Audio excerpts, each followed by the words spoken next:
Hello students. So welcome to Topper IAS. As a part of daily discussion, today we will be discussing one of the important articles that was in news, keeping in mains as a point of view. Okay, let's get started then. So the first one is with respect to in the sense only one article we are going to discuss, that is with respect to information technology. Okay, so what is the thing is mm, see, actually, government has come out with new guidelines for intermediaries and digital media. So they have come out with the guidelines and ethical code for the social media platforms, particularly for significant social media platforms. So these laws, these guidelines have been issued under IT rules. So that is IT Act. We have IT Act of 2000. As a part of that act, government has come out with the rules, and these rules are to act as a guidelines and ethical code for social media platforms. Okay, so we will see what necessitated government to come out with such a rules and guidelines. Okay, see, over the years, particularly over last decade or two, say since 1990s, rapid growth of mobiles, and in last 5-6 years even the internet penetration has increased. So as a consequence of mobile phones and internet, it has empowered the Indian citizens with the power of technology. So you have seen, now everybody has a mobile phone, and not only mobile phone, they have connectivity to internet as well. So this has empowered the citizens, and on the same lines, it has also enabled the growth of social media platforms. So they have been able to expand their footprints in India. So mobile, internet, so obviously as to people will use social media platforms.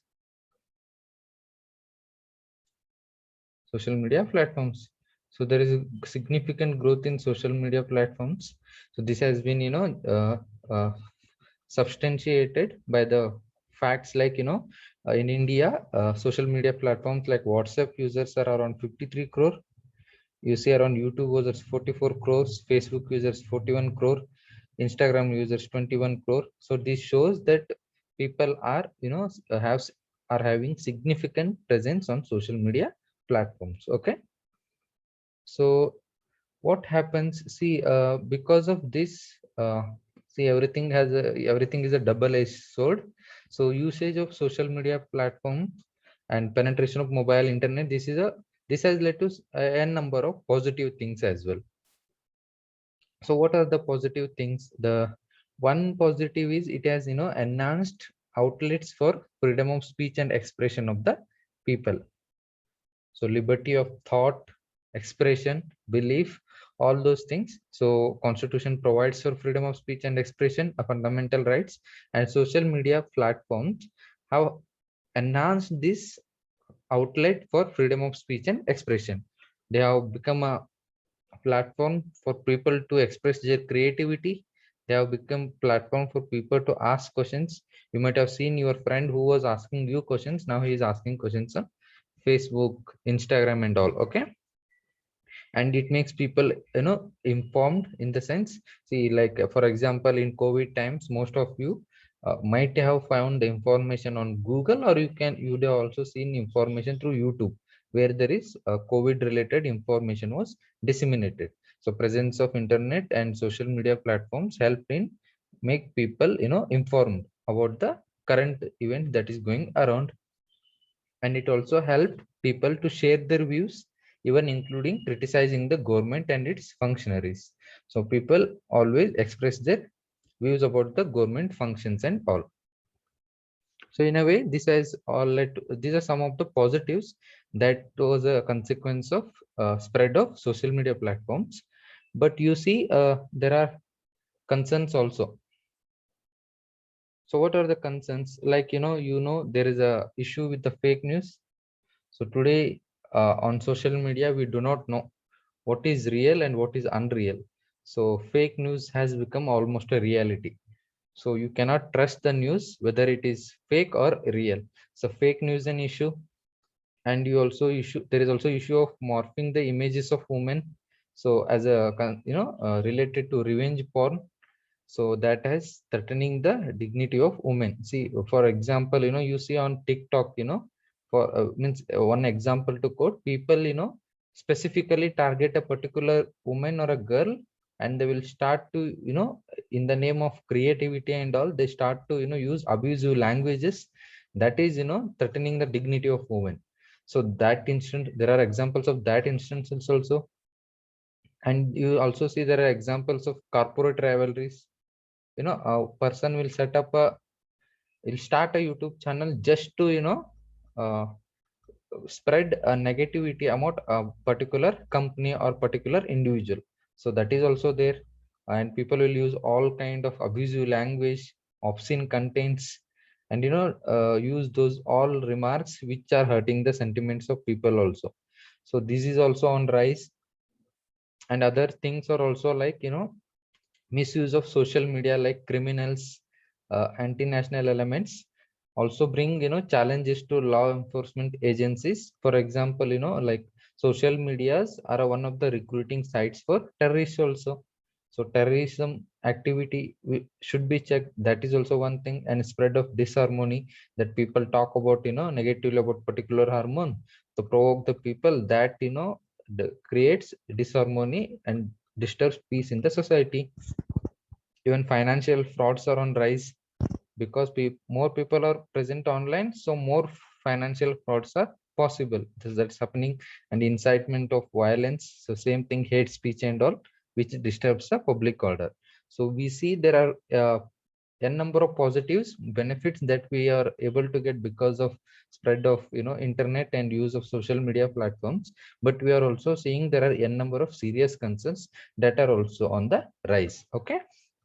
For example, fake news, revenge porn, such things, corporate rivalries, abusive hate speeches, and criminals, anti-social and anti-national elements using social media platforms to spread their ideology. So these are few of the concerns that are also are on rise.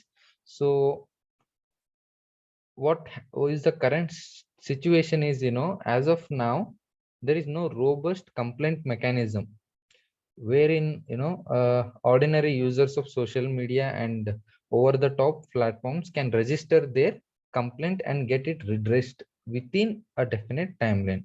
So as of line, we do not see a robust mechanism where users can uh, raise their concerns and get it redressed. So that is missing today. OTT is nothing but kind of online contents, subscription based videos. For example, Amazon Prime and Hotstar, where you subscribe, you pay amount and get access to movies and certain television shows. Okay, so they are referred as OTT. So you do not see such a robust mechanism, and there is also lack of transparency and absence of robust grievance redressal mechanisms.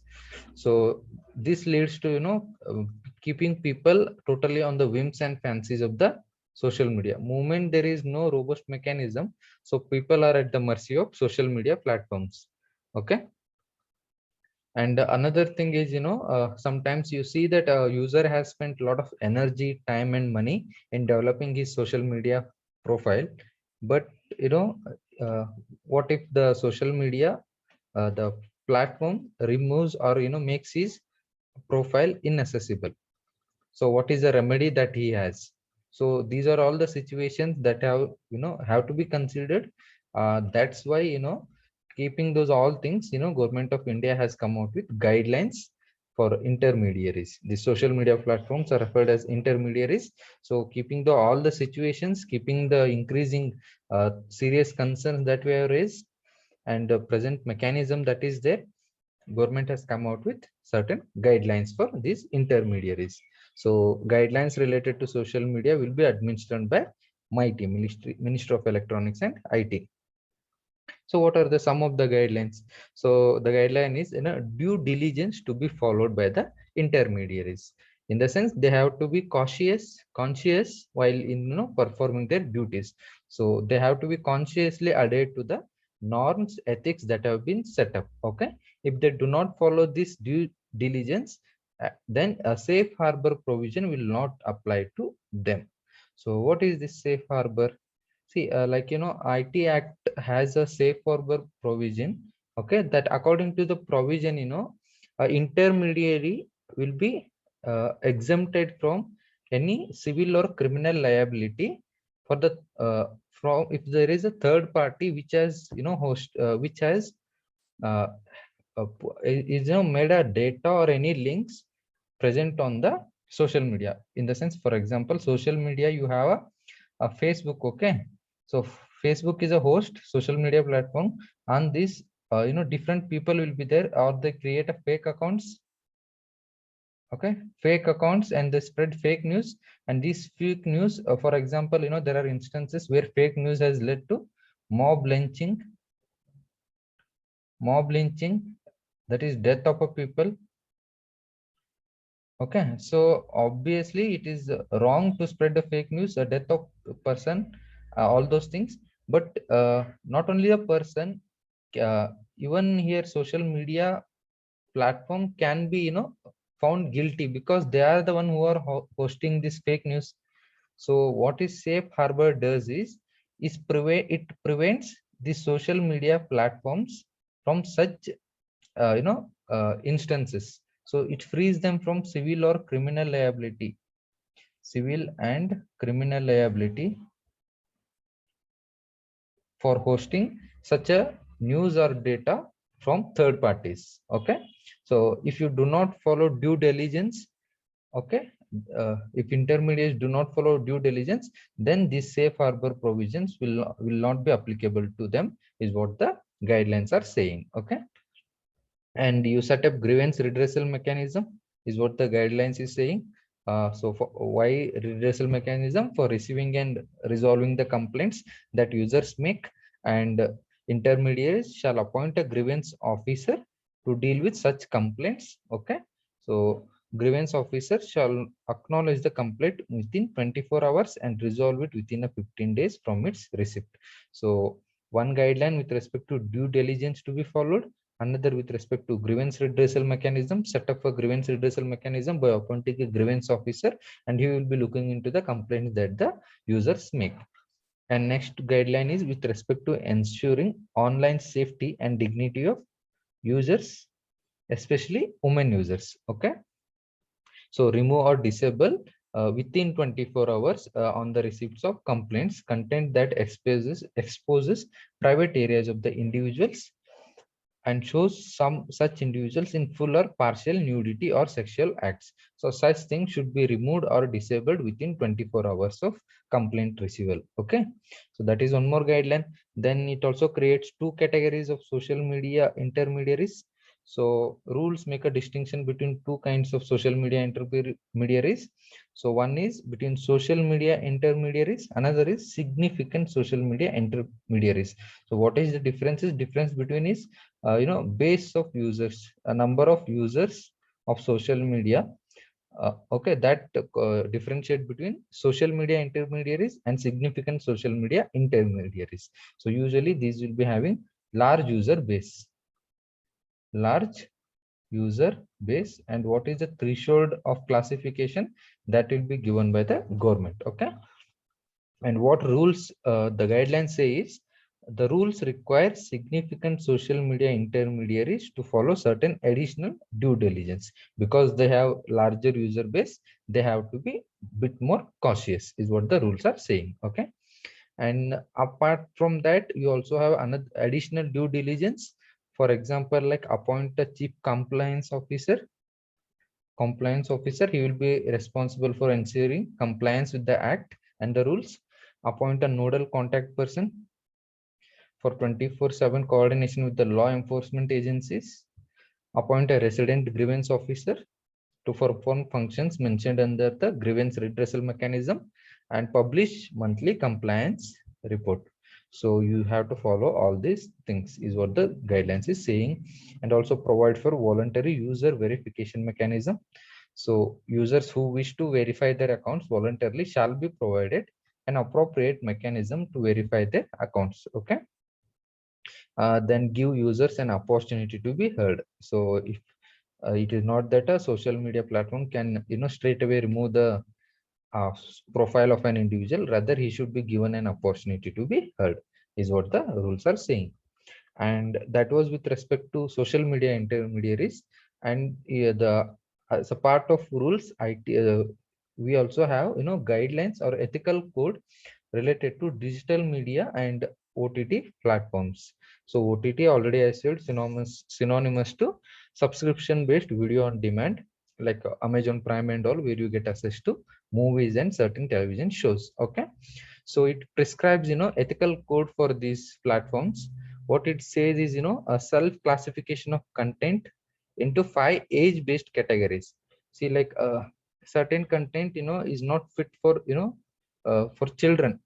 uh, it's some content cannot be shown to children's, right?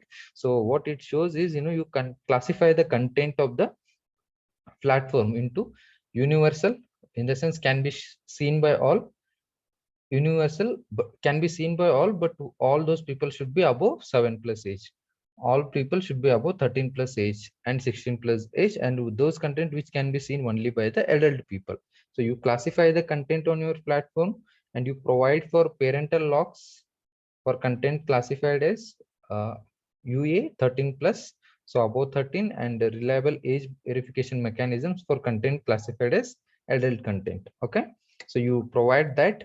And apart from that, there will be a 3-level grievance redressal mechanism. So level 1, self-regulation by the publishers. So publishers will themselves have a due diligence while performing their these all actions. And second one is self-regulation by self-regulating bodies. In the sense, there will be a regulatory body established, which will be headed by the retired judges of Supreme Court and High Court, and those bodies will be governing these publishers. Okay, that is second level of uh, redressal mechanism. And third level, you have oversight mechanism. That is nothing but information and broadcasting ministry will be having a oversight over these functions. Okay, so that is with respect to this. And question comes, how do the government justifies coming out with such a guidelines, such a stricter guidelines? We already seen the concerns you know that were raised with there were positives of social media platforms. There are also negatives like fake news, anti-social, anti national elements and all. So apart from that, Supreme Courts and other bodies in the governmental institutions have realized the significance of having tighter social media regulations, because the examples it says is like Supreme Court has observed that government of India may frame necessary guidelines to eliminate child pornography, rape and gang rape imageries, videos and sites in content hosting platform and other applications. So Supreme Court had already suggested government to frame necessary guidelines to overcome these things, child pornography and all. And also ad hoc committee of Rajya Sabha, after studying the alarming issue of pornography on social media and its effect on children and society as a whole, had recommended enabling identification of the first originator of such contents. So this is by quoting these things, government is justifying why they have come out with a certain guidelines. Okay, so by providing the guidelines will aim to substantially empower the ordinary users of digital platforms by providing them a grievance redressal mechanisms, and help them seek redressal for their grievances, and thus command accountability in case of infringement of their rights. So this is how the government justifies bringing out the new guidelines. Okay, but there are some concerns raised as well. You see, like compliance issue, adherence to such a vast tighter set of rules within 3 months is a challenge to social media platforms. And one more is excessive government control over the digital news and OTT content. So moment there is excessive control, so it curbs the creativity, freedom of speech and expression is what their argument. And lack of punitive measures for violations, as rules are more in the nature of guidelines, so there are more guidelines rather than any strict punishment. And then we have need to hear out the concerns of social media platforms. So when you bring out the rules, you should also take care that what difficulties social media platforms will face while implementing these rules. Because you see today WhatsApp has sued government in Delhi High Court, saying that if government wants to this WhatsApp to trace the originator of messages. So it says that tracing the originator of messages is like tracing, keeping a fingerprint of every message, and that is nothing but it says it leads to violation of right to privacy. So based on this ground, it has challenged the new IT rules in Delhi High Court. So there are some of concerns with these rules as well. So remember the entirety in social media, rise of social media platforms because of internet and mobile penetration. So this had led to certain positive outcomes. This has also led to certain negative consequences. So as a result of keeping those negative consequences and the method of how the concerns of users were addressed, government has come up with new guidelines. So guidelines for social media intermediaries and guidelines for digital media and OTT platforms.